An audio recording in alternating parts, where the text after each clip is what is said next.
જય માતાજી, જય શ્રી કૃષ્ણ। તો આજે આપણે જવાનું તો અમદાવાદ, એટલે આપણે થઈ ગયા તૈયાર અને ઠેલા નહીં કરી લીધા તૈયાર। યાર કેટલા થેલા હતા બાપા રે, પણ વાંધો નહીં, આપણે કપડાં હરપદુડા તો છીએ જ, એટલે થેલાય હોય જ। પછી નીકળી ગયા હાલીને જવા બસ સ્ટેન્ડ જવા માટે। યાર મારા ઘરથી બસ સ્ટેન્ડ પણ કેટલું છેટું છે, પણ હાલવું તો પડે।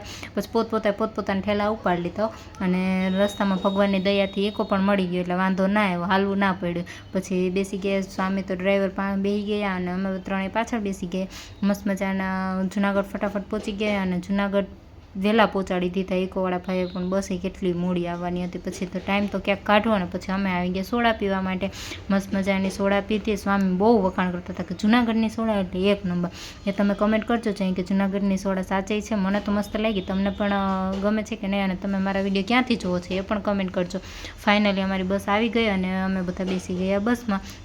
આખી બસ ખાલી હતી, બહુ કંઈ ટ્રાફિક નહોતું ને। પછી જુનાગઢની બહાર નીકળી ગયા અને બાયપાસ ચડી ગયા અને પહેલો સ્ટોપ લીધો તો એ ક્યાં લીધો તો એ તો ખબર નથી, પણ લીધો તો ખરી એક હોટલે। પછી નાસ્તો બાસ્તો કર્યો, આપણે સિંગસોડાનો મેળ તો ગમે ત્યાંથી કરી જ લઈએ, કેમ કે સિંગસોડા વગર આપણે ના ચાલે।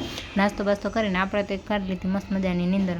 આ ક્લિપ મારે નહોતી લેવી, પણ સ્વામી કે નહીં લેવાની જ છે, એટલે મેં લઈ લીધી। ને પછી એ બીજો સ્ટોપ કર્યો ને ત્યારે તો અમે નીંદરમાં હતા, એટલે કાંઈ નાસ્તા બાસ્તાનું કંઈ ઠેકાણું નહોતું। પછી થોડો એક વિડીયો ઉતારી લીધો ક્લિપ માટે અને પછી આવી ગયા બસમાં। તો આખી બસ સૂતી હતી, પણ સ્વામી એક જાગતા હતા અને ફાઇનલી અમે પહોંચી ગયા અમદાવાદ। અને ભાઈ જો અમને લેવા પણ આવી ગયા એનું રથ લઈ, અને અમે બધા પછી બેસી ગયા કારમાં અને નીકળી ગયા ઘરે આવવા માટે। તો આજ માટે આટલું જ, મળીએ કાલના નવા વ્લોગ સાથે। Tata bye bye.